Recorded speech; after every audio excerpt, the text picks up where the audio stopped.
अस्सलाम वालेकुम। SM news के साथ मैं हूं इश्तियाक अली। खबरों का सिलसिला बढ़ाते हुए खबर शामिल करते हैं कराची से। पाकिस्तान रेंजर्स हिंद ने मुख्तलिफ इलाकों में कार्रवाई के दौरान 10 मुलजमान को गिरफ्तार कर लिया।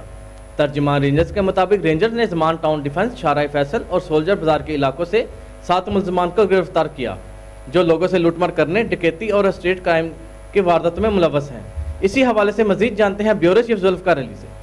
जी जुल्फकार, क्या तफसीलात हैं आपके पास?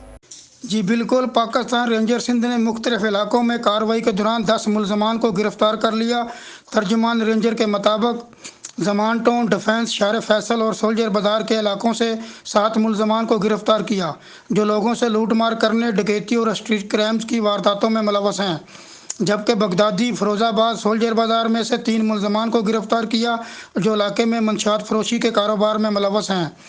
रेंजर ने मुलजमान के कब्जे से गैर कानूनी असला, मसरूका सामान और मंशियात बरामद करके तमाम मुलजमान को कानूनी कार्रवाई के लिए पुलिस के हवाले कर दिया है। जी बहुत शुक्रिया जुल्फकार, हमें तफसीलात से आगाह करने के लिए।